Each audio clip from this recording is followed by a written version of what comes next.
Hello, everybody, and welcome to a new Let's Play. This time it's going to be for Mario Party, the very first one for the Nintendo 64. As I said in the Custom Robo Let's Play that I did at the start of this channel, I don't like doing games in series later on, if that makes sense. Like, I want to start at the beginning. That's why I did the first Devil May Cry instead of like the reboot-ish thing. That's why I did um, the GameCube Mario Baseball instead of the Wii Mario Baseball. And that's why I'm going to start at the very beginning with Mario Party for the Nintendo 64. The one that Nintendo does not want you to play anymore. It was the one that was not re-released on the Virtual Console, unless Wikipedia is lying to me. And they did that speculatively because this is the game where people burned their thumbs off and their palms off spinning the analog stick around on the N64 controller. I don't know why they thought that would still be a problem in modern day, but I can tell you that even on a more recent controller, it's still not the greatest. I know I've certainly gotten blisters playing video games before. Not this one. I actually did wear a glove on my right hand while playing this game, just to prevent that. I'm not sure it would have happened anyway. Apparently I'm not good at it. I'm not good at spinning the control stick around, but I guess we'll get to see a bit of that. This is just the opening. It basically explains what's going on in this game. It's not a lot. It's, hey, let's go play some mini games. These are not the story-intensive games that one might expect, but I figure this would be a good break after the more action-packed, the more intense Devil May Cry. I like the Mario Party games. They're simple, but they're fun, they're relaxing, and you can keep playing them basically forever, if you have friends. I do not have friends. I played this all alone, but that's okay. So what I figure I'm going to be doing for this is I'm just going to play one round of each board for the first Mario Party, then at some point I'll do the second one, at some point later I'll do the third, etc., etc., until I get to the point that I can no longer record the Mario Party games, or I don't have the system for it. Like, I think I have up to 7, I want to say, was maybe the last GameCube one. I don't have a Wii anymore, so that's out the table, unless I can get one for cheap, which maybe I can. Don't even remember what the Mario Party Wii games were like, but anyway, I still have N64, I still have a GameCube. I have a Wii U as well. And I don't have the Switch game, but it's not very good. I played it once, and it's fine, I guess, but it felt lacking. So I'm just going to play these alone against normal level computers, and we'll see how it goes. If one series picks up more steam than the others, maybe I'll play 2 rounds, or I'll go back later on, or maybe at some point I'll get friends and we'll record them, and it'll be a good time. So we're playing the very first map, the DK jungle thing. It's kind of disappointing that the minimum amount of turns is 20, because that's still, I mean, that's basically an hour, but c'est la vie, what are you gonna do? I'm going to play as Mario for all of these because Mario is the best. He is the 1.1 of the draft board. And I'm going to switch up the people I'm playing against a little bit, but not always. These are the ones I like to play against. It doesn't really matter. I don't think it changes. I don't think they have personalities, especially not this early on. Not on the Nintendo 64. Like, come on. It's kind of a miracle that they programmed this at all.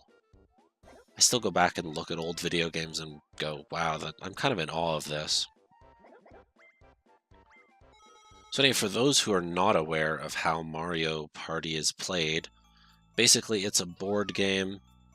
If you land on each little spot, they do something different. Blue squares give you coins, red squares take away coins, special squares do special things, and you're trying to get stars. You have to try to navigate your way through the board in order to get to the stars.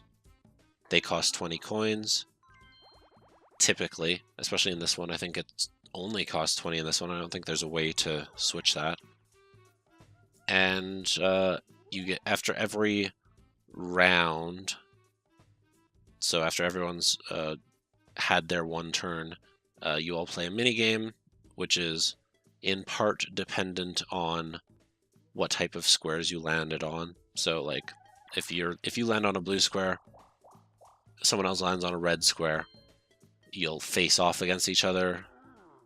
If it's all blue or all red or all the same color, it'll be a free-for-all minigame. And that's the gist of it. And you do that for 20 turns, and then whoever winds up with the most stars at the end is the winner. Now, it had been a long time since I had played the very first Mario Party. If I had ever played it. I know I played 3 and 4. And then the other ones I didn't own for a while, and then by the time I owned them, they were kinda... I mean, they're old at this point. You can't really get people to play them, so this is the first time I've played this in a long time, if at all, so I desperately need to remember how to play it, to remember which each minigame does, so I'm going to be pausing, or not pausing, but I'm going to let the menu that tells you how to actually play the minigames, I'm going to actually be reading that each time. So this one, we're looking for buried treasure. It's somewhere, probably close to the middle, so that everyone has an equal opportunity to get to it. I think we're looking pretty close right now. And I didn't get it. It was closest to Donkey Kong, and Donkey Kong won it. What a surprise. A lot of these early minigames, in this one especially, are less than balanced. At least I feel. I mean, I'm playing on normal, so I'm playing against normal level computers, and there are some that it felt like I had no chance at. There are others that it felt like the computers had no chance at. I mean, this is early on. This is early programming, so it's not that big of a surprise. But given how the quality of some of the later Mario Party minigames, I can't say this is the best one. I can't say it's especially good, actually, but that's okay. So in this one, if you're used to older Mario Party games, or newer Mario Party games, you get held items, and then you can choose to use them at the start of your turn. In this one, you just land on the item spot, and then you roll a die for it, and then you use it right there and then. On this board, and most, if not all of the boards, I haven't played them all yet, full disclosure, it's just a mushroom or a poison mushroom. Mushroom lets you roll again that turn. Poison mushroom halts your progress, and then you don't get your next turn. So here's a 1v3 minigame. We got one red, and then the rest of us are blue. So we're working against the red. This one is actually complete RNG. The one gets to move a chest. The rest of us stand there and hope that the chest comes down to us. Every time it has one of these crossing things, it takes it. So this is literally nothing we can do about it. We just have to wait. Maybe I'll win, maybe I won't. I have a 1 in 4 chance. Hey, I won a minigame. That was all skill. Disregard what I said before. I influenced that somehow. So yeah, he's I don't know why that's a 1v3. I guess because you need the 1 to move the chest and pick where it drops, but it's not really a versus, Because once it drops, it is what it is. So the gimmick on this board is these guys will block a path. You have to pay 10 coins in order to get past them. And the star is often on the other side of them. Therefore, in order to get a star, you not only need the 20 coins that you need in order to get the star, you also need the 10 coins to get past the... They're not thwomps. Thwomps are the square dudes that drop. I don't know what those guys are called. I just remember them from Super Mario 64, and you ground pound on their back after they fall down.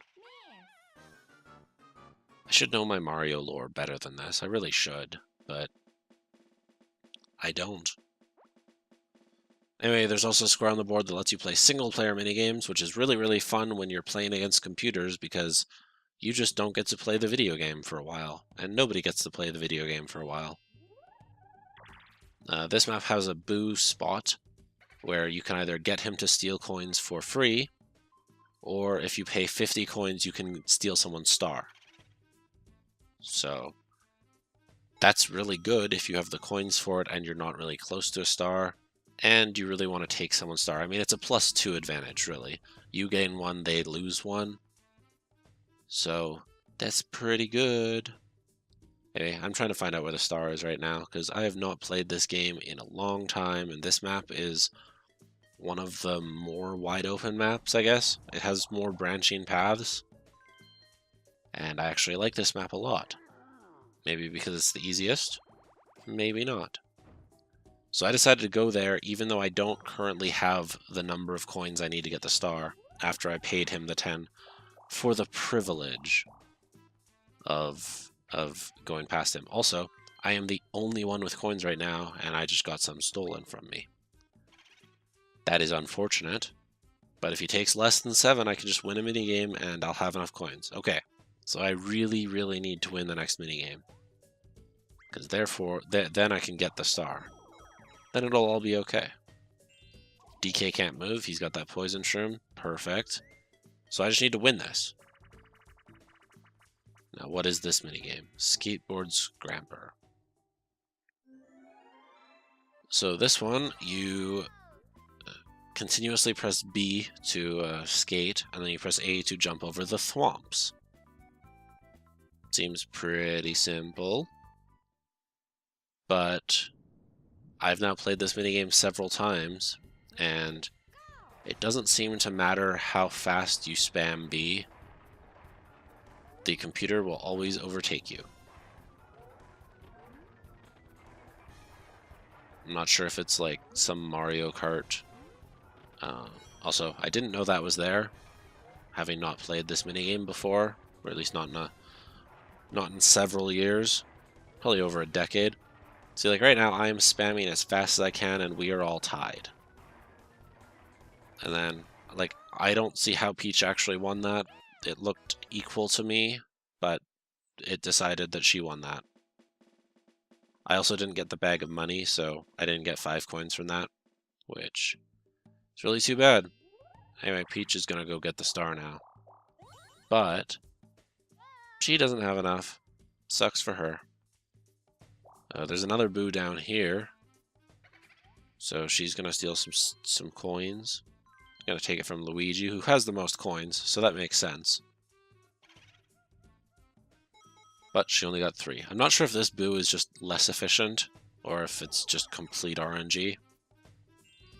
Anyway, I want to roll low. I did roll low, which is good. We're still behind the star, so next minigame, we might have a chance. DK will probably steal from Peach, is what I would guess.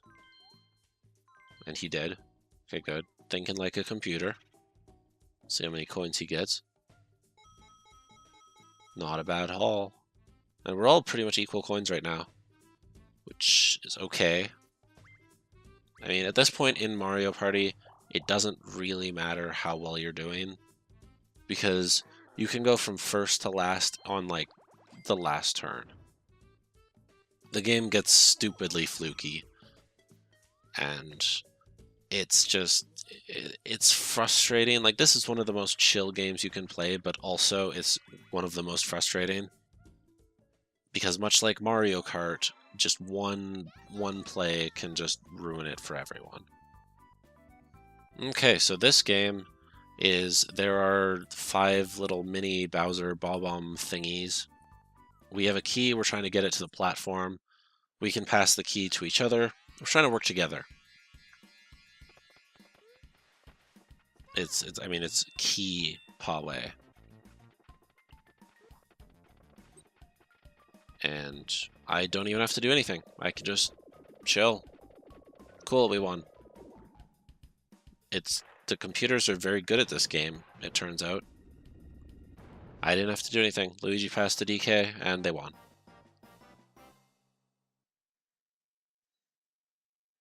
Which means we all get 10 coins, and you know what that means for me. As long as I can roll higher than, I think it's a 3, I think I'm only 3 spots away, I will get the first star of this game and take the lead. Unless Bowser ruins it for everybody. So when you land on a Bowser space, you get a chance to do any of these. This one is Bowser Revolution, so it's communism, basically. Everyone now has the same number of coins. Luckily for me, it didn't take me below 20. In large part because we won that last minigame, we all got 10. Instead of like one person winning it. And oh no! I couldn't even roll higher than a 3. What's it gonna be? That's not great. So chance time in this one is it spins 3 dials, the 2 characters, and then what's going to happen between them. In Bowser chance time, one of the characters is always Bowser. So this could hurt me, it could have no impact on me. We shall see. So whoever this is going to give 10 coins to Bowser, and it's DK. So that didn't hurt me. DK lost 10 coins. Sucks to be him, but it doesn't really impact me.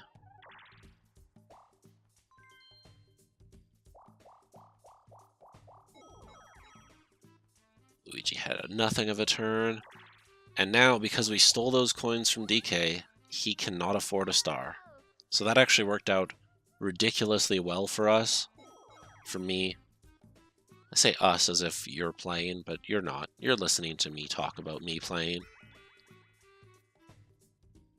Now we're doing deep sea divers, where one of us is on a fishing rod, the other is diving, and we're trying to get treasure.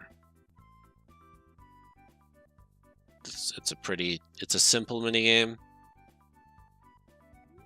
So my strategy here, there's like one huge treasure chest and the rest are small treasure chests. I thought, you know what? I don't need the big one. I can just get all of these small ones, guarantee myself some coin. So while he deals with that big one, I'm just gonna, just get all these small ones.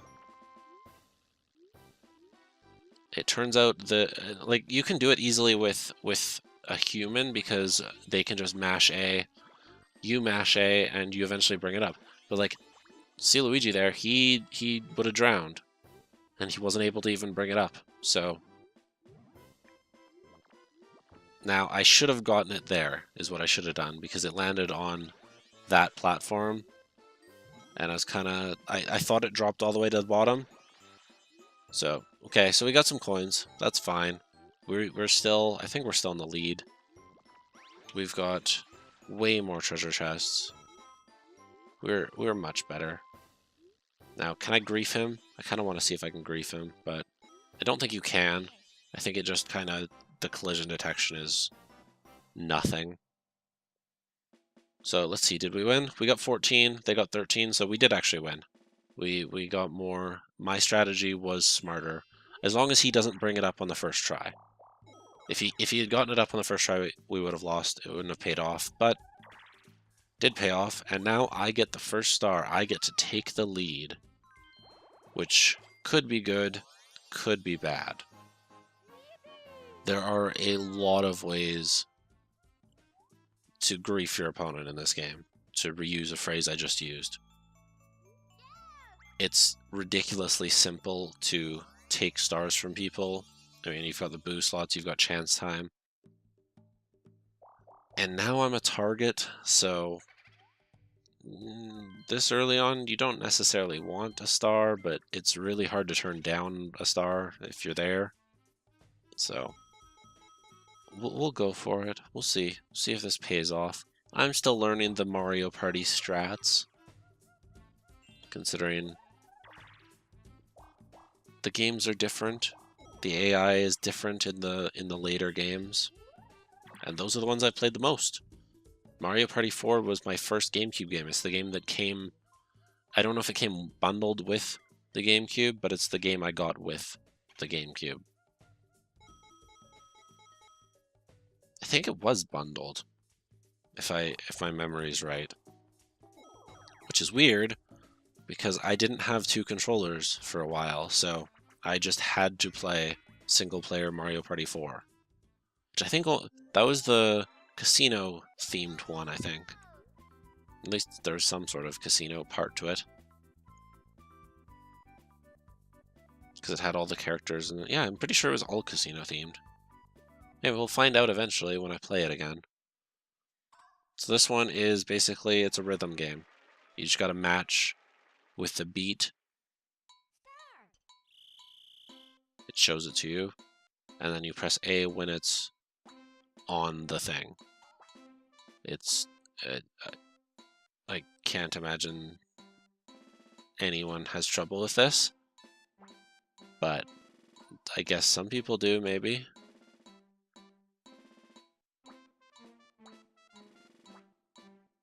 I think I did pretty well. We'll see. I did. I won it. That is one of the easiest games. I'm not sure how you win as conductor there. That I'm not quite sure about, but didn't impact us.